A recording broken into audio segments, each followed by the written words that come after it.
Thank you very much, Dr. Moeed. Thank you very much to the organizers. Thank you very much for having me, and greetings to everybody who's listening to this, and hopefully those in Pakistan who are listening to this if we don't get cut off in terms of the internet. I think that when it comes to the issues that are unfolding in Pakistan, I think that first thing to highlight is that it's a matter that's not restricted to Pakistan itself. The reality is that what's happening in Pakistan is affecting events way beyond its borders. And the reason why I say that is that while many try to focus specifically on what happened inside Pakistan, which we'll get to a bit later, the reality is that the ramifications were felt beyond Pakistan. And I think the greatest evidence of that was the way in which we saw countries outside Pakistan celebrate the downfall of Imran Khan for a number of reasons.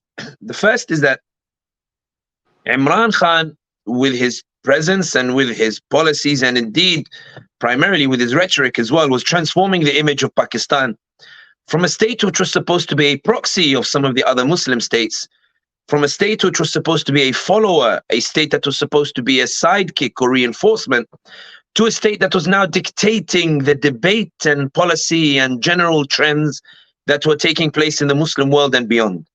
You'll remember, for example, Imran Khan's speech at the United Nations, which, while many tried to suggest that it was only a matter of words, the reality is that those words deeply resonated with the Muslim ummah that was thirsty for a representative that could eloquently convey its views on the international stage in a way that did not necessarily make the Muslims look as if they were essentially paranoid or angry people, but in a way that presented them as very objective, logical thinkers that had legitimate grievances with the way in which many in the Western world approached issues.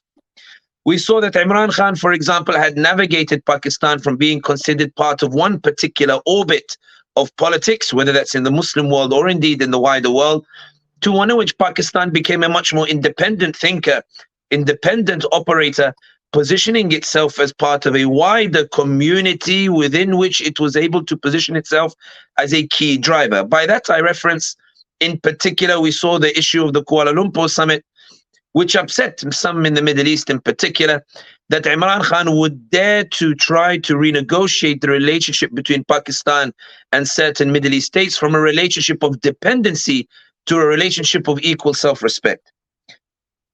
The reason why I start with that is to highlight why somebody who is not Pakistani and outside Pakistan is showing a very great interest in what's happening inside Pakistan, because the outcome or the conclusion of what happens inside Pakistan to the fate of Imran Khan in particular will affect the trends that we see in the Muslim world and beyond. I think that the easiest way for those of us outside Pakistan to understand what's happening to Imran Khan is to put ourselves in the shoes of the establishment itself that has tried to imprison Imran Khan. And I will do something audacious. Let's try to put myself in the position of the establishment, and that's perhaps the best way, I think, to explain what has happened to Imran Khan. An establishment has been in power and entrenched itself for many years, perhaps even decades, and it has a certain way of governing Pakistan or the like. So Imran Khan comes to power. Imran Khan starts to speak a bit too loudly about issues relating to Palestine and Kashmir. And that is affecting our relationship with Saudi Arabia and the UAE, which are trying to pursue warmer ties with India and trying to pursue warmer ties with the Israelis. And there is clear agitation that in every OIC summit, Imran Khan insists on speaking on the Muslim issues that matter, keeps repeating Kashmir, Palestine, Kashmir, Palestine. And these states are saying to Imran Khan, you need to tone it down, because when you talk about Kashmir, you're affecting our relations with India. And when you are talking about Palestine, we're trying to normalize with the Israelis. You need to stop talking about these issues of justice. You need to learn to be quiet and to follow the trend, not to be somebody who sets the debate. You are putting us in an uncomfortable position in public opinion. But Imran Khan refused to do so. Imran Khan continued to shout from the hilltops that we need to talk about these issues because they are the issues that matter. The establishment finds itself in a position whereby where it prefers a relationship of dependency, Imran Khan is now arguing for a relationship of equal respect, and that is causing a shift in that the people are resonating with Imran Khan. Those who never took an interest in Pakistan are now resonating with Imran Khan. Those who never thought Pakistan could be a leader in the Muslim world are now looking at Pakistan in terms of raising the issues that matter, that the rest of the Muslim world are sort of setting aside, and that's causing issues for the establishment in that they find themselves increasingly incapable of pushing back against Imran Khan because he's enjoying this external popularity. Imran Khan is aware that he's becoming more popular as he's raising this language and the like. And when the Americans come along and insist that Pakistan, they ask for a demonstration of loyalty by allowing Pakistan to use its military bases for US operations in the region, Imran Khan turns around and says, we will not allow the US to use the military bases in Pakistan to conduct those operations. We see that Imran Khan, not only does he refuse them, no, Imran Khan instead states that Pakistan should be expanding and diversifying its relations as a necessity to preserve Pakistan's independence. The establishment becomes increasingly concerned that Imran Khan is going from somebody of a man of rhetoric to a statesman who is actually trying to pursue or navigate rough waters to try to guide Pakistan towards a position in which it is able to assert its interest in a manner that doesn't leave it dependent on those who prefer it to be secondary in the relationship. So when Imran Khan finally uses, or not finally, but begins to use his democratic powers to begin to assert himself as the legitimate prime minister of the state, we see this backlash from the establishment that is so outraged that a democratically elected leader would actually use his powers for the sake of Pakistan instead of following orders. They are so horrified by the notion that the people can decide a leader. They are so horrified the idea that a democratic election can produce a leader who would actually use those democratic powers in a way in which he leverages the people for the sake of what he's trying to achieve, that they decide to orchestrate this vote of no confidence to topple Imran Khan, to say that, listen, in this country, it's not the people who decide. In this country, it's not the people who choose. We choose for the people. We don't allow the masses to choose. And so Imran Khan, who was trying to lean on the people in order to push back and in order to establish himself, found himself ousted in a vote of no confidence, assisted by political parties that were upset that the people preferred Imran Khan over them. Political parties that should have stood with Imran Khan and acknowledged that there should be respect for the democratic mandate, that saw what was happening to Imran Khan and knew that Imran Khan was being targeted for no other reason than that he was using his democratic powers as a democratically elected leader should be. The parties, instead of saying we should stand by on principle with Imran Khan, turned around and got very hungry and said, this is our opportunity to finally support this removal of a popular leader so that we are the only choices to the people and they won't necessarily choose the person that they want, something that will be a dark stain on every political party that voted with the vote of no confidence to topple Imran Khan when they knew why he was being voted out. The issue, however, for the establishment is that the people refused to be quiet. Instead of the Imran Khan quietly going back home, we saw the Pakistanis take to the streets and challenge the establishment. We saw thousands take to the streets.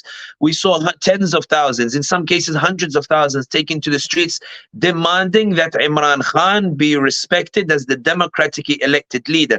And for the establishment, this posed a crisis, primarily because with all these people on the streets and these people refusing to go home, it makes it very difficult to orchestrate a political scenario in which you can argue that Imran Khan was somebody who should have been thrown out. And that's why we saw arguably the most clumsy series of events that took place to try to remove Imran Khan's popularity. We saw more than 175 charges levied at Imran Khan, which would later become 200 plus.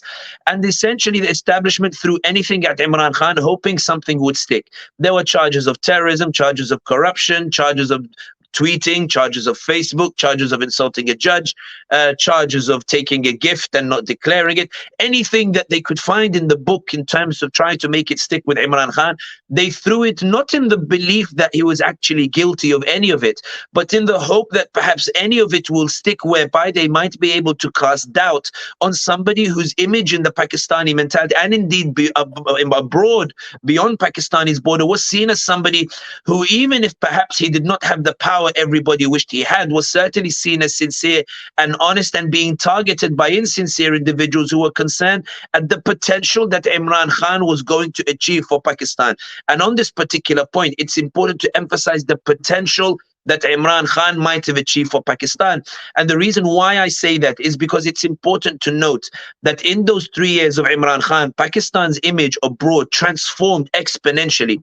When Saudi Arabia and the UAE threatened Imran Khan and told him, if you go to the Kuala Lumpur summit, we will kick out the Pakistanis from Saudi Arabia and send them back. We will withdraw our investments from Pakistan. The reason they panicked so much is because Imran Khan had gathered such popularity in the Muslim world that they felt that Imran Khan lending legitimacy to the Kuala Lumpur summit, which was a protest against the normalization policies of Saudi Arabia and the UAE and the like, and a protest by the Muslim world that the de-Islamization policies taking place. They felt that Imran Khan had achieved such a status in the Muslim world that if he lent legitimacy to the Kuala Lumpur summit, it would be a body blow to these countries and result in a shift in the Muslim world. Many people want to insist that Imran Khan was just a man of rhetoric. If he was, then these nations would not have threatened Pakistan. If he was only rhetoric, these nations would not have mobilized to threaten Pakistan. If he was only a man of rhetoric, the US would not have told the establishment that we will forgive you if you remove Imran Khan. The reality is that while many people believe perhaps Imran Khan might not have achieved enough, it was absolutely clear to those who wanted Pakistan to be a dependent country, to be a second-class country, to be a follower, not a leader. It was clear Imran Khan was renegotiating Pakistan's position in the world as a leading figure, and therefore there was a necessity to remove Imran Khan before he could reach that particular point. And that's why when it came to the establishment and they realized that there was a potential revolutionary renegotiation of the social contract that Imran Khan was going to bring about, even after he was toppled with a vote of no confidence. This is why there was a necessity, and I'm speaking as if I'm in the position of the establishment, there was a necessity to remove Imran Khan because the Pakistani people wanted him. There was a necessity to remove Imran Khan because he was somebody supported by the people, and Pakistan is not supposed to be supported by the people. And that's why when it comes to the establishment, we saw the clumsiness in that even when there was a call for elections, they refused to do so. So even when PTI won a landslide in Punjab, they were winning those elections still, something that made the establishment panic so much that when the PTI tried to force general elections by dissolving the Punjab Assembly, the Electoral Commission not only refused to host general elections, they put in a chief commissioner of their own. And when the Supreme Court said that elections should be held, the establishment quite simply ignored the Supreme Court itself. Essentially, now what we're seeing is, and I will wrap up on this particular point because I know my window is only 10 minutes. But the point is now what we're seeing from the establishment is to try to find a way to politically engineer a result that means that Imran Khan and PTI are not on the ballot box. It's about trying to orchestrate an election that can be recognized internationally and domestically, an election in which Imran Khan is not on the ballot box. It's about trying to ensure that the Pakistani people do not have an avenue to express themselves. It's about trying to ensure elections where the Pakistani people are not the ones who choose, but rather the establishment provides a series of choices between quotation marks that the Pakistani people will not necessarily be interested in, but that preserves a status quo, which means that it's not the people who dictate the fate of Pakistan, it's a select group of elites who tell the Pakistani people what is good for them. And that's why when it comes to Pakistan, and this is where I finish on this point, when people ask, why does it matter? Why is everybody interested? Why is everybody focused on Imran Khan in a way that they were never focused on Pakistan before? It's because if the establishment successfully managed to orchestrate elections and results where there is no PTI or Imran Khan, then it will essentially be a victory of an establishment over the popular will. It will be an issue where the Pakistani people have been subjugated by a minority that was terrified that the Pakistani people would actually express their desire for self-determination and free will. This is a battle for the future of Pakistan and the identity of Pakistan. And in particular, it's a battle to decide who was Pakistan built for. Was it built for an elite to control the majority, or was it built for the Pakistani people? If you can hear me, Sami, I think you couldn't hear me earlier. I just have a quick question before you wind up. So do you see the removal of Imran Khan, because you're also an expert on the MENA region, Middle East and North Africa, do you see serious similarities between Imran Khan's removal and Mohammad Morsi's removal in 2013, when he was seen maybe by the Islamists, by the Israelis, but he was seen as an anti-dynastic republicanism in an area dominated by the dynasties in Saudi Arabia, the Arab kingdoms? Very quick. I think that there are many similarities, but I actually think Imran Khan is in a better position than Morsi was in Egypt. Morsi was seen as somebody that was so terrifying to Saudi Arabia and the UAE because he represented this idea of a president chosen by popular will in a region where the popular will is repressed and in a region in which the popular will is not allowed to manifest itself. But by the time Morsi was toppled, the media had successfully managed to create this polarization whereby there was either extreme love or extreme hate of Morsi, and that resulted in an inability to engage more people on the streets that might have rescued Morsi. Imran Khan's case is different in that the media has not been successful in undermining that popularity. Instead, he's more popular than he's ever been before, and that's why the establishment keep fumbling over themselves in terms of when these election dates should be held, because they're terrified that trying to rig an election is not an easy process, especially when millions and millions of Pakistanis still believe in Imran Khan and want to vote for him. And rigging elections, they want to wait for a period whereby Pakistanis get tired, whereby they go home, whereby they're no longer interested. And now we're January and Pakistanis are still interested. They still know what's happening. And that's why the establishment is shaking and saying, when will we get to a period where Pakistanis will just forget, so that they won't riot when they see the politically engineered result in the elections? Imran Khan is different from Morsi in that more Pakistani people are still standing by Imran Khan, and that's why the establishment is still tripping over itself to find a way to launch elections that won't provoke riots in Pakistan. They've announced February, but it may not even happen in February, because at this moment in time, Imran Khan is still the main story, even as they try to prevent any mention of Imran Khan in the public sphere.